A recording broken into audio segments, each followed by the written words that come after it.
नमस्कार। News nation digital के इस खास एपिसोड घटना चक्र में आपका स्वागत है। मैं हूं सुमित कुमार दुबे।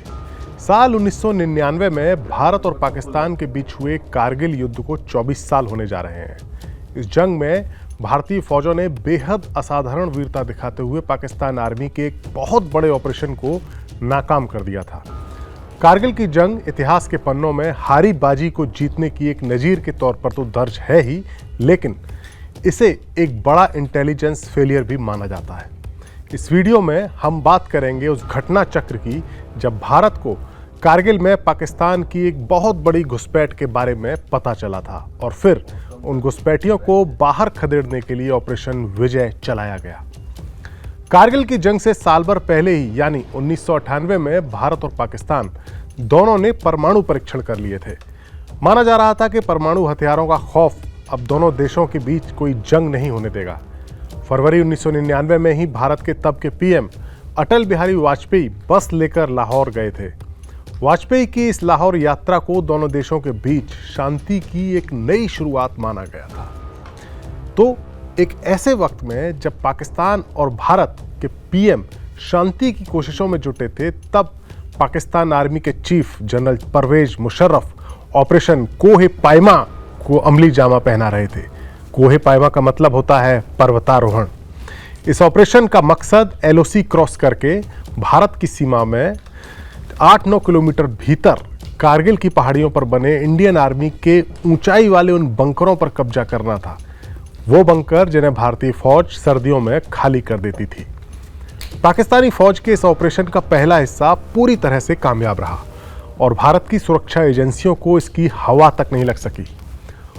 उस वक्त के भारत के विदेश मंत्री जसवंत सिंह के बेटे मानवेंद्र सिंह इंडियन एक्सप्रेस में डिफेंस बीट के रिपोर्टर हुआ करते थे। मानवेंद्र ने इंडियन एक्सप्रेस में एक आर्टिकल में लिखा है कि 1999 में मई के दूसरे सप्ताह की शुरुआत में आर्मी हेडक्वार्टर में तैनात एक सीनियर अधिकारी ने उन्हें शाम को डिनर पर बुलाया। उस अधिकारी ने मानवेंद्र को बताया कि कारगिल द्रास सेक्टर में कुछ बड़ा ऑपरेशन हो रहा है, क्योंकि बड़ी संख्या में भारतीय सेना के जवानों को हेलीकॉप्टर से वहां भेजा जा रहा है। एलओसी पर कोई प्रॉब्लम है और शायद कोई बड़ी घुसपैठ हुई है। उस अधिकारी ने मानवेंद्र को यह बात उनके पिता यानी भारत के तब के विदेश मंत्री जसवंत सिंह को बताने के लिए कहा, ताकि देश की पॉलिटिकल लीडरशिप तक यह खबर पहुंच जाए। मानवेंद्र ने अगली सुबह अपने पिता जसवंत सिंह से बात की तो उन्हें इस डेवलपमेंट की कोई जानकारी नहीं थी। यानी मानवेंद्र को पता चला कि जसवंत सिंह एलओसी पर हो रहे इस ऑपरेशन के बारे में कुछ भी नहीं जानते थे। तब जसवंत सिंह ने वाजपेयी कैबिनेट में अपने साथी और तब के रक्षा मंत्री जॉर्ज फर्नांडिस को फोन मिलाया, लेकिन रक्षा मंत्री को भी कारगिल में हो रही इस एक्टिविटी के बारे में कोई जानकारी नहीं थी। जॉर्ज फर्नांडिस अगले ही दिन विदेश यात्रा पर जाने वाले थे, लेकिन जसवंत सिंह ने उससे पहले उन्हें मिलिट्री ऑपरेशन डायरेक्टरेट के ऑपरेशन रूम में जाकर इस डेवलपमेंट की जानकारी लेने के लिए कहा या सुझाव दिया और खुद जसवंत सिंह भी उसमें मौजूद रहे। मानवेंद्र लिखते हैं कि मिलिट्री ऑपरेशंस के डायरेक्टर जनरल ने जसवंत सिंह और जॉर्ज फर्नांडिस को इस इलाके में हुई घुसपैठ की जानकारी तो दी, लेकिन यह नहीं बताया कि घुसपैठ करने वाले पाकिस्तानी आर्मी के लोग हैं और यह घुसपैठ कितने बड़े स्तर पर हुई है। मानवेंद्र लिखते हैं कि लोकल आर्मी फॉर्मेशंस ने इस घुसपैठ को गंभीरता से न लेते हुए, यानी इस घुसपैठ की गंभीरता के बारे में आर्मी हेडक्वार्टर को भी अंधेरे में रखा था। दरअसल इंडियन आर्मी को इस बड़ी घुसपैठ का अंदाजा तो हो गया था, लेकिन उसके अधिकारियों को लगता था कि इसे लोकल लेवल पर ही सुलझा लिया जाएगा। लिहाजा पॉलिटिकल लीडरशिप को इसके बारे में बताने की जरूरत ही नहीं समझी गई। इत्तेफाक देखिए कि इंडियन आर्मी के चीफ जनरल वेद प्रकाश मलिक, उस वक्त के चीफ, उस वक्त पोलैंड और चेकोस्लोवाकिया की यात्रा पर थे। उन्हें भी इस घुसपैठ की खबर किसी आर्मी ऑफिसर ने नहीं, बल्कि वहां के भारतीय राजदूत ने थी। इस लेवल पर इंफॉर्मेशन रुकी हुई थी। भारत की टॉप लीडरशिप हो या आर्मी की टॉप लीडरशिप हो, उसके पास सूचना नहीं थी कारगिल में हो रही घुसपैठ की। दरअसल पाकिस्तान ने ऑपरेशन बेहद गोपनीय तरीके से तैयार किया था। कारगिल में घुसपैठ की पहली जानकारी मई के पहले हफ्ते में 1999 में तब लगी जब कुछ भारतीय चरवाहों ने इन बंकरों में पाकिस्तानी घुसपैठियों को देखा और इंडियन आर्मी को इसकी इत्तला दी। इसके बाद भारतीय सेना के कुछ पेट्रोलिंग यूनिट्स ने मौका मुआयना भी किया, लेकिन इतनी बड़ी घुसपैठ का कोई अंदाजा नहीं था। दरअसल इस घुसपैठ के पीछे पाकिस्तान का मकसद सियाचिन सेक्टर से इंडियन आर्मी को बेदखल करना था। भारत ने 1984 में सियाचिन पर कब्जा किया था। कहा जाता है कि परवेज मुशर्रफ पाकिस्तान आर्मी की स्पेशल ऑपरेशन यूनिट में उस वक्त मेजर हुआ करते थे और उस यूनिट ने कई बार सियाचिन को कब्जे में लेने की कोशिश की थी, लेकिन वो नाकाम रही थी।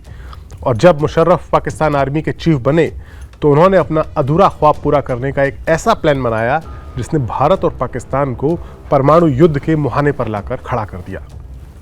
दरअसल सियाचिन ग्लेशियर तक पहुंचने के लिए नेशनल हाईवे 1D बेहद जरूरी था। कारगिल की पहाड़ियों पर कब्जे के बाद यह हाईवे सीधे पाकिस्तान के निशाने पर आ जाता और सियाचिन में रसद पहुंचाना भारत के लिए बेहद मुश्किल हो जाता और भारत को वहां से अंततोगत्वा हटना ही पड़ता। बहरहाल जब कारगिल में हुई घुसपैठ, पाकिस्तानी घुसपैठ का पूरा आइडिया लगा तो इंडियन आर्मी ने एक फुल स्केल पर घुसपैठियों को खदेड़ने के लिए ऑपरेशन विजय शुरू किया। यही नहीं, इंडियन एयरफोर्स ने भी ऑपरेशन सफेद सागर चलाकर घुसपैठियों के ठिकानों पर बम बरसाए। कारगिल के युद्ध के दौरान एक मौका तो ऐसा आया था जब पाकिस्तान के पीएम, उस वक्त के पीएम नवाज शरीफ और आर्मी चीफ परवेज मुशर्रफ दोनों इंडियन एयरफोर्स के एक लड़ाकू विमान जगुआर के निशाने पर आ गए थे। दरअसल इस जंग के दौरान भारत की सरकार ने एयरफोर्स को LOC क्रॉस करके पाकिस्तान के भीतर हमला ना करने की हिदायत दी थी। इंडियन एक्सप्रेस में छपी एक खबर के मुताबिक 24 जून 1999 को भारत के 2 जगुआर विमान मुश्को घाटी में पाकिस्तानी घुसपैठियों के लिए आई रसद को निशाना बनाने के लिए उड़े, लेकिन उनके निशाने पर पाकिस्तान की सीमा के भीतर 8-9 किलोमीटर भीतर गुलतारी बेस आ गया, जो पाकिस्तान आर्मी का एक फॉरवर्ड बेस था, जहां से कारगिल में मौजूद घुसपैठियों को रसद पहुंचाई जा रही थी, उनके साथ कम्युनिकेट किया जा रहा था। भारतीय पायलट को वहां काफी भीड़ दिखी, टारगेट लॉक कर दिया गया, लेकिन उस ऑपरेशन के कमांडर को अंदेशा हुआ कि संभवतः ये जगह पाकिस्तान के भीतर है और ये हमला रोक दिया गया। बाद में जानकारी मिली कि उस वक्त गुलतारी बेस पर नवाज शरीफ और परवेज मुशर्रफ दोनों मौजूद थे, जो जंग के दौरान अपनी फौज का मनोबल बढ़ाने के लिए वहां पहुंचे हुए थे। बहरहाल मई के महीने में जानमाल का भारी नुकसान उठाने के बाद जून में इंडियन आर्मी ने कारगिल में बाजी को पलटना शुरू कर दिया। माना जाता है कि इस तरह की पर्वतीय जंग में ऊंचाई पर बैठे दुश्मन के एक फौजी को हटाने के लिए 27 फौजियों की दरकार होती है। इस जंग के आर्किटेक्ट, यानी जिन्होंने इस पूरी जंग को रचा था, पाकिस्तानी जनरल परवेज मुशर्रफ, उन्होंने अपनी आत्मकथा in the line of fire में दावा किया है कि पाकिस्तान के 8-9 सिपाहियों की चौकी पर भारत ने पूरी ब्रिगेड के साथ हमला किया। दरअसल मुशर्रफ को यह अंदाजा नहीं था कि भारत इस घुसपैठ के खिलाफ इतनी ताकत झोंक देगा। कारगिल की जंग इतनी बड़ी हो गई कि इसके लिए भारत ने कश्मीर में इंडियन आर्मी की 5 डिवीजन, 5 इंडिपेंडेंट ब्रिगेड और अर्धसैनिक बलों की 44 बटालियन तैनात की। 60 फ्रंटलाइन विमान इंडियन एयरफोर्स के तैनात किए गए। इंडियन एयरफोर्स ने इस जंग में 2 मिग फाइटर जेट्स और 2 हेलीकॉप्टर्स का नुकसान उठाया। इंडियन आर्मी के ऑन रिकॉर्ड 527 जवान इस जंग में शहीद हुए, जबकि 1363 जवान घायल हो गए। जून के दूसरे हफ्ते में कारगिल की जंग का रुख भारत की तरफ मुड़ने लगा। तोलोलिंग की पहाड़ी पर मिली जीत ने यह इशारा कर दिया कि अब कारगिल की पहाड़ियों से पाकिस्तानियों को खदेड़ना मुश्किल काम नहीं है। दरअसल मुशर्रफ को लगता था कि अगर भारत इस जंग को लंबे वक्त तक खींचेगा तो अमेरिका जैसी बड़ी इंटरनेशनल ताकतें सीज फायर करा देंगी और कारगिल की पहाड़ियों पर पाकिस्तान का कब्जा बरकरार रह जाएगा। लेकिन ऐसा हुआ नहीं। भारत सरकार दुनिया को यह बात समझाने में कामयाब रही कि पाकिस्तान ने जानबूझकर भारत की जमीन पर कब्जा करने की कोशिश की है। और जब अमेरिकी प्रेसिडेंट बिल क्लिंटन को यकीन हो गया कि कारगिल की जंग पाकिस्तान की खुराफात का नतीजा है, तो उन्होंने पाकिस्तान के पीएम नवाज शरीफ को बुलाकर एक मुलाकात की। बताया जाता है कि इस मुलाकात में क्लिंटन ने नवाज शरीफ को बहुत तगड़ी झाड़ लगाते हुए बिना शर्त अपनी फौजों को कारगिल से हटाने के लिए कहा। तारिक फातमी की एक किताब है फ्रॉम कारगिल टू कू। उसके मुताबिक जिस वक्त क्लिंटन और शरीफ के बीच बातचीत हो रही थी, तभी टीवी पर टाइगर हिल पर भारत के कब्जे की खबर आने लगी। ये न्यूज फ्लैश होने लगी। नवाज शरीफ ने फोन करके परवेज मुशर्रफ से इसकी जानकारी मांगी, तो उन्होंने इससे इनकार नहीं किया। यानी ये नहीं कहा कि हम हार गए हैं, लेकिन ये भी नहीं कहा कि हम नहीं हारे हैं। जाहिर है पाकिस्तान हार चुका था। नवाज शरीफ ने अमेरिकी प्रेसिडेंट की बात मान ली और अपनी फौज को वापस बुलाने का फैसला किया।